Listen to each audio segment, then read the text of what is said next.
Welcome back to this week's video. You might want to come under here and take a look at this.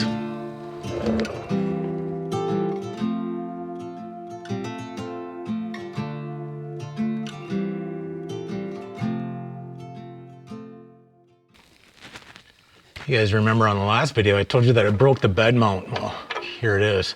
Snapped completely off. Oh boy. But I think I can fix it. Well, the good news is it didn't break because it rusted out. It was just overstressed, which I completely get because some of the logging roads I go down, I get stressed out too. The good news is we can fix this.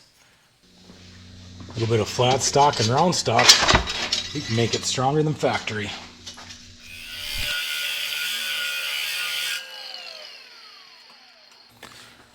I set my glasses down 2 seconds ago, and you think I can find them? Let me show you what I'm thinking.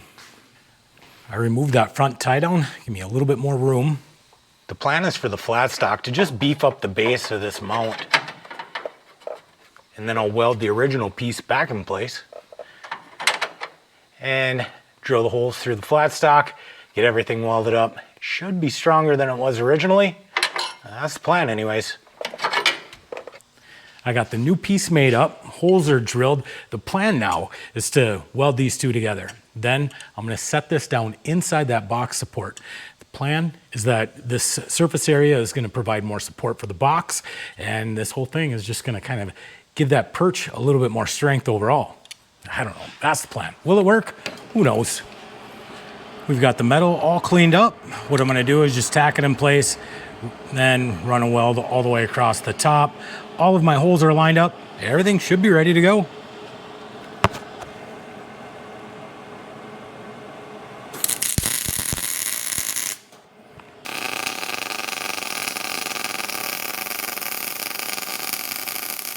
She's had a minute to cool down. Yeah, that's not going anywhere. Let's check it out. Oh, like a glove. Perfect. Now I just got to disconnect the batteries from the truck and we can get this welded up. Last thing I want to do is fry a transmission control module or the computer or body control module. I could definitely see that happening. Let's get these batteries disconnected. I'll be honest with you, I haven't done a lot of welding on vehicles that, are this complete. So hopefully this doesn't mess anything up. Well, I got a bottle of water, fire extinguisher, just in case. Wish me luck.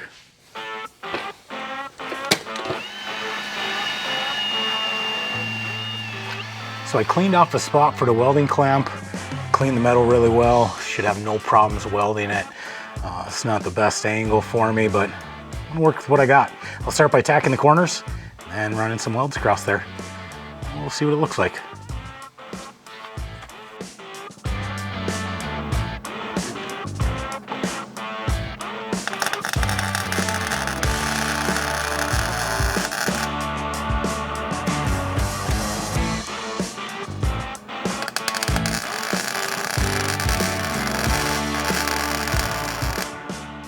Oh, by the way, I did finally find my safety glasses. Last thing you want to be doing is welding upside down without safety glasses.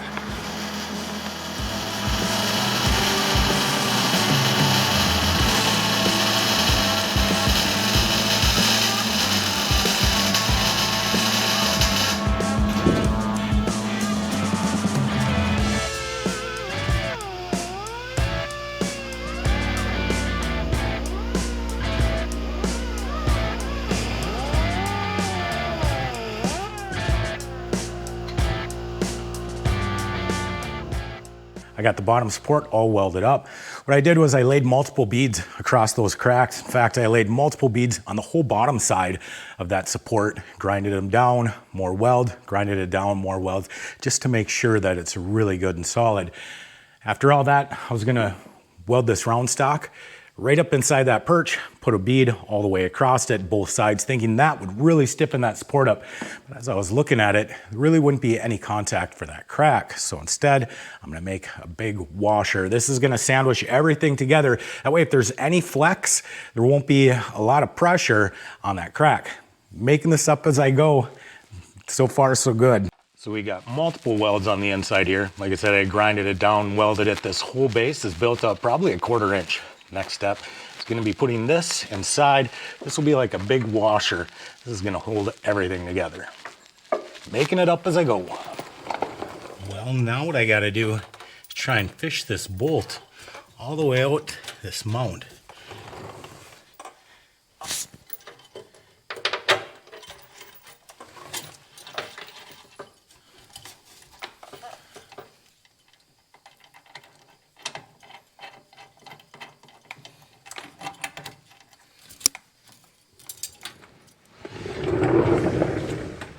Now we get the frame mount nice and tight and we're done.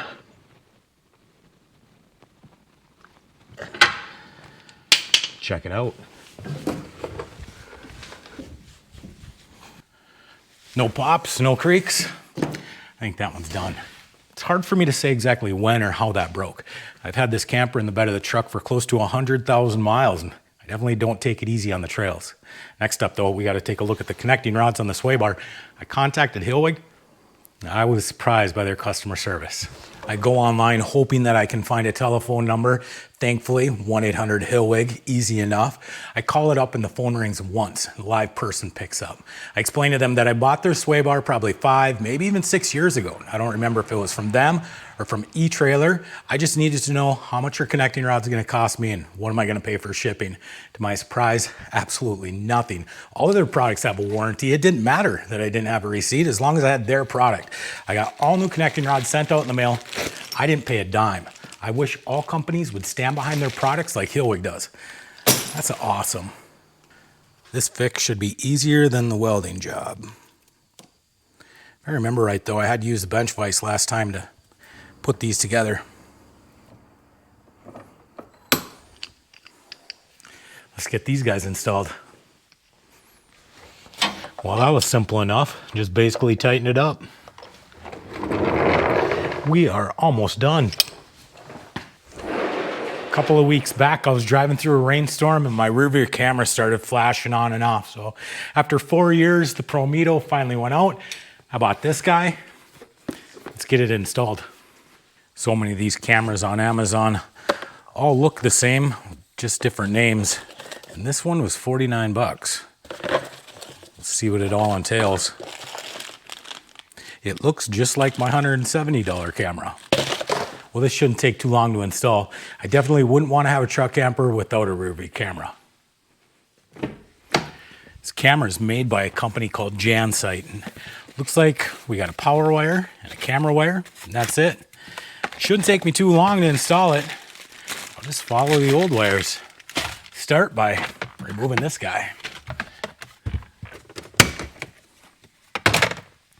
This camera's got a 12 volt input into the cigarette port and then a 5 volt output. Good news is I already got a 12 volt input, 5 volt output transformer for the old camera. So we'll just cut and splice wires here. Jansite. There it is. Check that out. You are looking at you right there. For 50 bucks, I'd say that looks just fine. Let's hope it lasts. Here's how we're gonna run the wire underneath the truck. It goes down through here, and then there's a little grommet. We're gonna go right through the floor right there.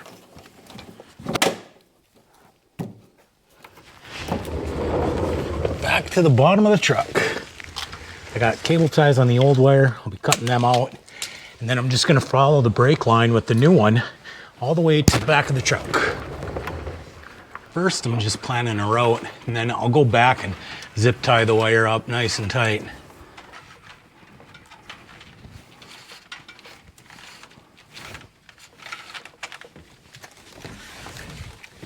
Ready to see how we did?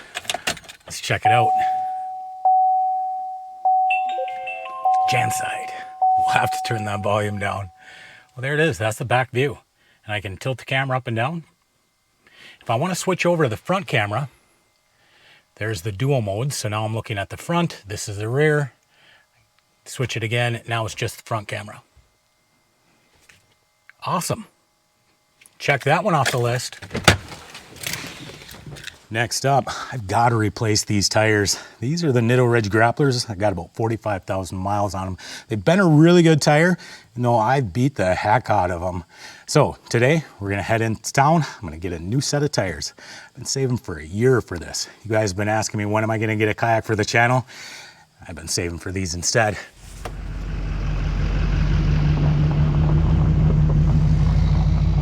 I run a larger tire than what came stock on the truck. I go 295 70 18s, and the reason why is because these bigger tires have a higher load index capacity, which means more weight carrying capabilities. Hopefully these tires will last just as long, if not longer, than those Nitto Ridge Grapplers. I'll let you know what I picked when we get home.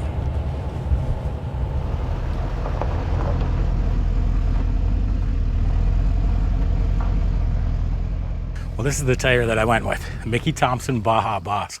It's a pretty aggressive tire. In fact, it almost looks more like a hybrid. The big difference between this and say the Nitto Ridge Grappler is, this has that 3-peak mountain snowflake rating. I'm really happy to have a tire that's gonna get a little bit more traction on the snow and ice. I mean, I do live in Minnesota, but check this tire out.